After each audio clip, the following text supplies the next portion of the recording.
Get up, get up, get up, get up, get up, and get down, get down. Hurry, hurry, hurry, hurry, hurry, hurry, hurry, slow down. Welcome back to the Wicked Good Golf Show. Last segment we heard about the hands and how important they are to the game of golf. We're going to talk about the rules of the game of golf and also what's in your bag.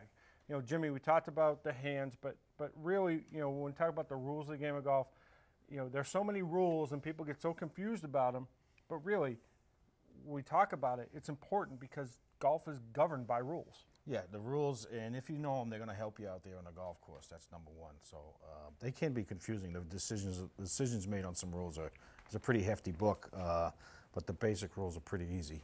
Ian Woosnam found out that there was a real big rule that he violated a couple of years ago, right? Yeah, I think he was testing different drivers on the practice range, and the caddy didn't pull one out of his bag, so he exceeded the limit on the number of clubs that are allowed. And how many clubs is that in a bag? And does that go for pro players as well as amateurs who are playing, you know, at their local course? It's the 14 is the number. 14 is the maximum amount of clubs, and obviously you can have less than that. And again, that pertains to really competitive golf, which is the tour and any USGA, United States Golf Association sanctioned event, which most golf clubs, golf courses, they play under those rules. You know, even if they're running like little sweeps or stuff like that. So, and that's important because everybody might be playing in some type of, you know, as you said, sweep, but also, you know, your local golf league and things like that. Have you ever gotten into a situation where, you know, all of a sudden somebody says, "Hey, you got 15 clubs in your bag," and somebody, you know, especially if the guy beat you 3-2, you say, you just kind of go over, look in his bag, and say, "How many? Oh, he's got too many clubs. I won that match." He's got. So, what do you know, when you look at your clubs and your club selection, and we talked about this before the show. You know, how many clubs do you actually use in a round, and do you really need 14? It depends on the course and obviously the ability of the player. But what I see is you really don't need them all. I mean, it's kind of 14's the number, and obviously if you go to your local golf store, they want to sell you 14. So that has something to do with it and how they're made. Some of the manufacturers now are coming up with, you know, hybrid clubs that you don't really have all 14. And most people that play, you know, the average golfer shooting 98, they really don't need them all. So that's something to look at when you're out purchasing a set of clubs. In fact, just stick with the ones you hit well, and you probably score a little bit lower. Absolutely. I mean, you know, if you can't hit a 3-iron, why would you just try constantly hitting a 3-iron? Maybe there's a 7 that would be or me. something. Yeah, I don't use my 3-iron. Because you're supposed to hit a 7-iron, a 3-iron, yeah, right? So that's what happens. But so that's, you know, my bag is pretty simple. I have a set of custom clubs that I've owned for 20 years. So your clubs are 20 years old, and you had them custom made for you. Yes. And how did I mean? What goes into actually making a custom set of clubs? There's different levels of custom fitting.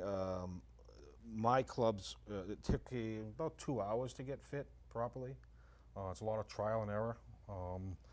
And so not only once you get a proper fitting, which is key, that you have somebody that knows what they're talking about, but also once those specs are sent off to the manufacturer, that you're actually going to get back what you ordered is critical to the whole situation. So you look at that, and you're talking about what people might not know of as lie angle. Yeah. Right? That's probably one of the biggest things that people don't know about, and it's critical to selecting a custom fit. Lie angle's one of the area, you know, shaft flex, shaft material, heavy, light, the grip, the length. There's a whole bunch of How do you determine that if you're an amateur and really don't know any of that?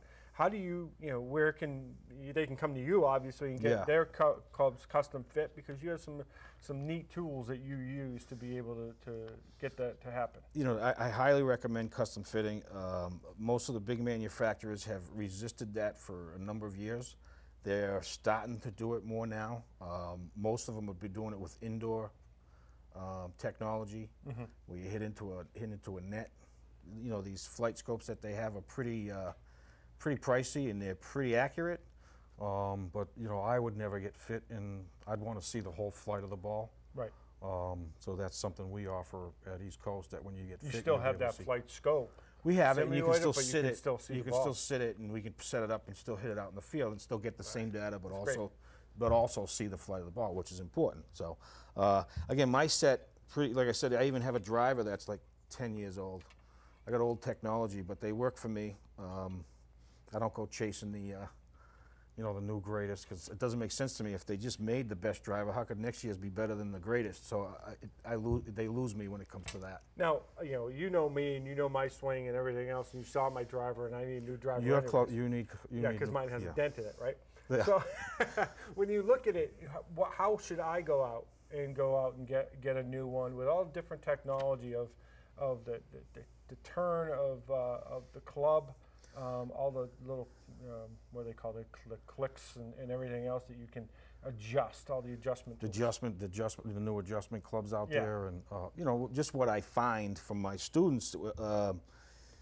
My driver has 10.5 degrees loft. I'm going to cut it off a little bit, but kind of answer the question a different way. And most people come to me, they want a lesson with their driver, and they have like 8 degrees. Yeah. So I won't even give the lesson. I'm like, no, it's not going to happen. So I'm not going to. There's no way. I mean, the Tour Pros don't use 8 degrees loft. Very few of them do. Right. I mean, Tiger Woods was using a driver that had 11 degrees, a little more loft than mine. So, you know, I always ask the question, you hit your 3-wood better than your driver, right? Yeah. Yeah. Well, it has 15 degrees loft. Most of them do. Correct. So it just has more loft. So, you know, a nice driver with the proper loft, the proper flex, and all that. So the club fitting is very critical at any stage, even if you're just beginning, to make sure you got the proper equipment. It's just going to make it that much easier. And you asked me recommendations. There's only a couple guys that I would recommend people to go to. So we can talk about that at a different show. But or they can just get in touch with me, and I'll send them to the person that really gets this right. You know, and it's so important. I mean, you do invest an awful lot of time. You invest an awful lot of money in going out and paying for greens fees and spending that time. That you really want the equipment that's going to fit you the best, not the best equipment that's out there. Absolutely. I think that's important for people to take away. And you know, you could be having the equipment. I remember. Does anybody still use woods? No, we have some in the bin at East Coast. Yeah, so, they're but you know, that's why I have the same set of clubs that I've had, because I've tried some of the new stuff. But once they're fit, you're done. Right. You know, once you fit properly, you're not going to be chasing. You don't need to change. Be chasing it, because there is no magic club. There's no magic club out there. I wish there was. There isn't? Everybody does. Well, the manufacturers will tell you there is, right? Won't they? They're manufacturing club. So. You know, I really appreciate everything that you have to offer our viewers, and hopefully we can get some nice loyal viewers to be able to contact us and ask you questions that you will answer on the radio as well in our Ask Jim segment. So if you have any questions for Jim, equipment wise, rules of the game, any of that, make sure you get on our Wicked Good Golf Facebook page. Ask us questions of Jim, as well as going to our Wicked Good Golf website as well. You know, we're almost out of time, Jim. It's been great, our debut show. Hopefully, you know, we'll get some great guests to come to sit down with us, talk to them, as well as some courses, and get some real good feel of the Central Mass Golf.